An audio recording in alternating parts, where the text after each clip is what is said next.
दिल्ली के गांव न गांव रह गए न शहर हो सके, वो बीच में झूल रहे हैं। अब छोटे छोटे बच्चे कह रहे हैं, हमको पूछते हैं, अंकल ये जो धुआं सा आता है उसके बाद हमारे स्कूल की छुट्टी क्यों होती है?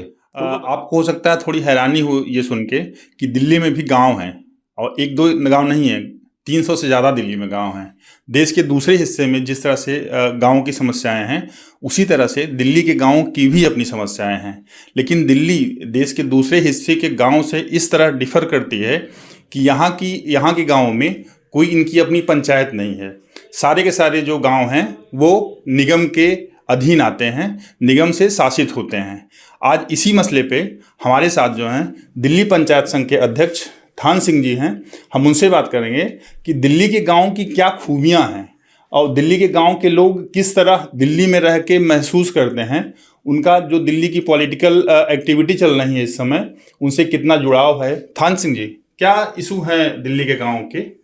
दिल्ली के गाँव के अपने बहुत ज़्यादा ऐसे इशू हैं जो देश के अन्य गांवों से बहुत ज़्यादा हैं।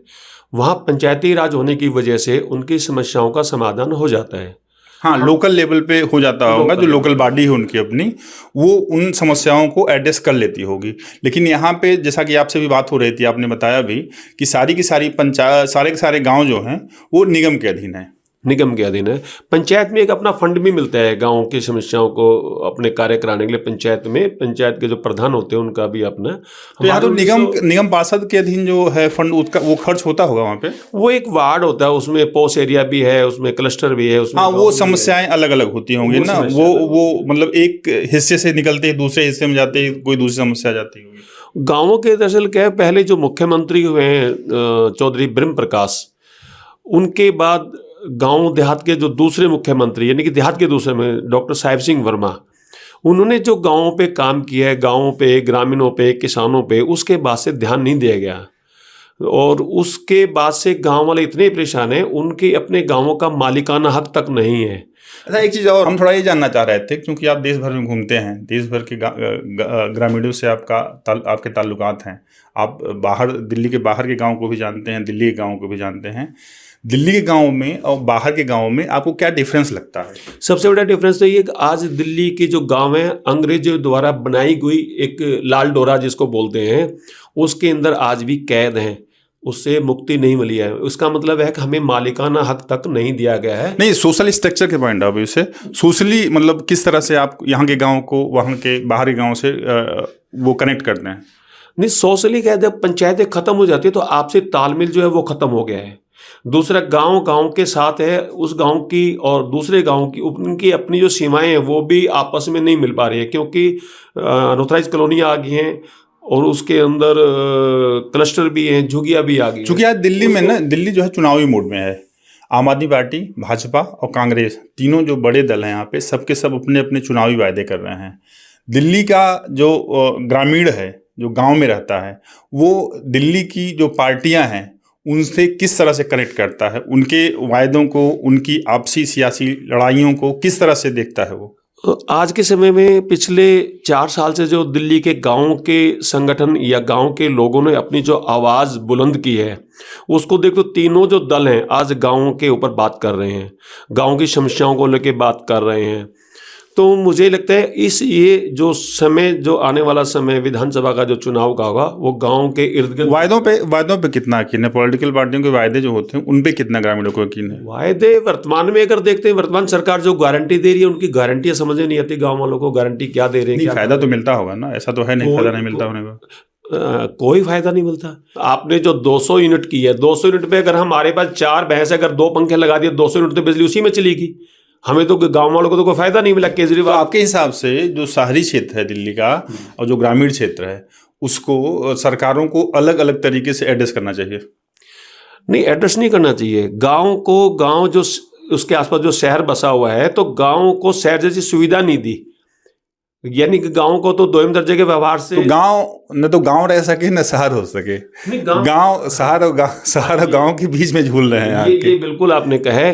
गांव सब आजकल गांव के कुछ लोग ये कहते हैं कि हमारे गांव का नाम बदल के शहर जैसे GK2 GK1 या पश्चिम बिहार ऐसा कर दे। उसके पीछे कारण क्या है? गांव की जो समस्याएं अपनी थी। गांव की जमीन आज 1 लाख रुपए गज मिलेगी, गांव से बाहर DDO द्वारा बसाई उसे 5 लाख रुपए गज, यानी कि हमारी जमीन की वैल्यू भी इन्होंने खत्म कर दी। अच्छा, कुछ मतलब ये पॉलिटिकल इशू से हटते हुए कुछ हिस्टोरिकल गांव भी हैं यहाँ पे।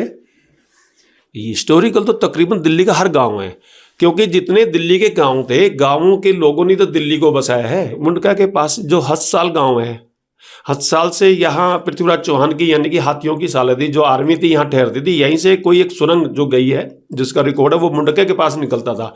ये पूरा इसको डूब क्षेत्र बोलते थे, यानी कि पानी भर जाता था तो जल मुर्गाई होती थी।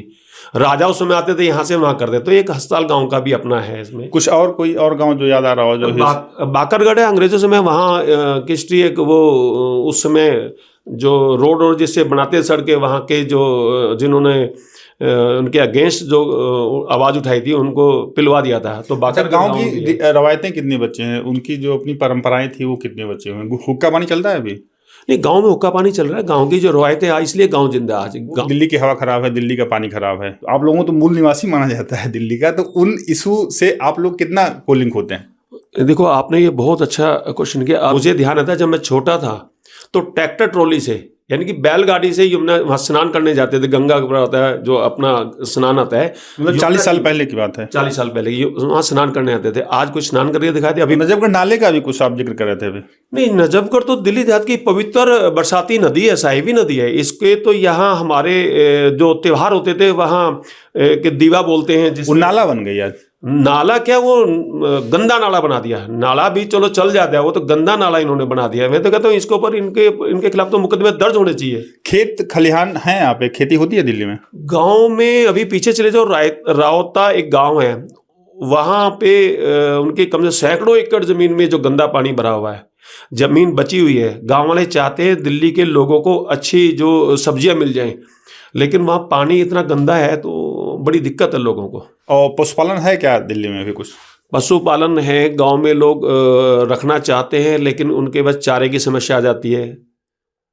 आसपास जो मैं इसी में एक कड़ी और जोड़ता हूँ, जो गौशाला बनी है वो दिल्ली देहात क्षेत्र में ही बनाई है।